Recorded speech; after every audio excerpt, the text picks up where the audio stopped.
2023 December 30 கிளாம்பாக்கத்தில் கலைஞர் நூற்றாண்டு பேருந்து நிலையம் அப்படின்னு சொல்லி கோயம்பேடுல இருந்த பஸ் ஸ்டாண்டை அப்படியே கிளாம்பாக்கத்துக்கு மாற்றுறாங்க. இனிமேல் தென் மாவட்டங்களுக்கு போகக்கூடிய பேருந்துகள்லாம் இங்கிருந்து நீங்கள் ஏறிக்கலாம் அப்படின்னு சொல்லி சிட்டிக்கு வெளியே 40 கிலோமீட்டர் தள்ளி அந்த பேருந்து வச்சாங்க. அப்போவே மிகப்பெரிய அளவில் எதிர்ப்புகள்லாம் கிளம்பிச்சு. இந்த பேருந்து நிலையம் ஆரம்பித்த நாள்லேருந்து இன்னை வரைக்கும் ஒரு முக்கியமான விழா காலங்கள்லையோ இல்லை மக்கள் அதிகமாக வெளியூருக்கு போகக்கூடிய பண்டிகை காலங்கள்லையோ போதிய பேருந்து இல்லைன்னு சொல்லி தொடர்ச்சியாக மக்கள் போராடிக்கிட்டே இருக்காங்க. ஆனால் ஒவ்வொரு முறை மக்கள் இது மாதிரி போராடும்போது நம்மளுடைய போக்குவரத்துறை அமைச்சர் சிவசங்கர் அவர்கள் அது மாதிரிலாம் எதுவுமே பிரச்சனை இல்லைங்க, பேருந்துகள்லாம் கரெக்டாக தான் இருக்குது, ஒரு சில நபர்கள் வேணும்னே பிரச்சனை பண்ணுறீங்கன்னு சொல்லி மக்கள் பக்கமே திருப்பி விடக்கூடிய வேலையை தொடர்ச்சியாக பார்த்துட்டு இருக்காங்க. இந்த 12 மணிக்கு மேலே ஒரு 200 பேர் திடீரென்று நின்று கொண்டு இந்த பிரச்சனையை செய்வது என்பது ஏதோ ஒரு முன்னோக்கத்தோடு செய்வதாகத்தான் தோன்றுகிறது. இப்போ 2 நாளைக்கு முன்னாடி மக்கள் கிட்டத்தட்ட சாலை மறியலில் ஈடுபட்டாங்க. ஒரு 3 கிலோமீட்டருக்கு வாகனங்கள்லாம் வரிசையாக பல மணி நேரங்கள் அப்படி ஸ்தம்பிச்சு நின்ன காட்சிகள் நம்ம பார்த்துருப்போம். அந்த கூட்டத்தில் துணிச்சலாக ஒரு பயணி நம்ம விடியல் ஆட்சியை கிழிச்சு தொங்க விட்டுருக்காங்கன்னு சொல்லலாம். அந்த வீடியோ பார்க்கும்போது என் மனசுல இருந்த பாரமே குறைஞ்சிருச்சு அப்படின்னு தான் சொல்ல தோணுச்சு.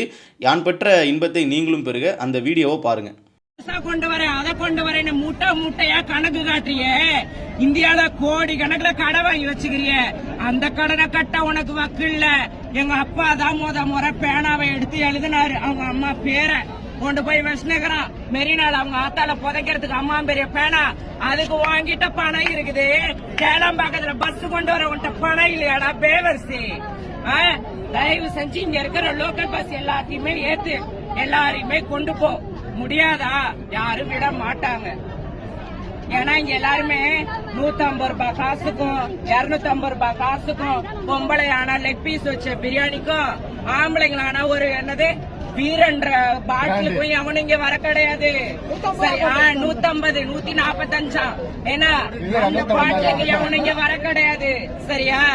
நீ என்னதான் பேசினாலும் இங்க பருப்பு கடைய முடியாதுன்னா நீ எவ்வளவு வேணா போலீஸ் போர்ஸ இறக்கு, நீ பஸ் ஃபுல்லா கொண்டு வா, நீ லாரி ஃபுல்லா கொண்டு வா, ஒன்னும் பண்ண முடியாது. பஸ் ஸ்டாண்ட் உள்ள இருந்து இன்சார்ஜ்னு ஒருத்தன் எவனாவது வந்தானா? ஒருத்தனும் வரல. நான் கேக்குறேன், எல்லாரையும் அச்சு போட்டு போறதுக்கு வந்திருக்காங்க, எல்லாரையும் அச்சு போட்டு போறதுக்கு வந்துக்கிறாங்க. போலீஸ் நீ என்னத்துக்கு பேசுற?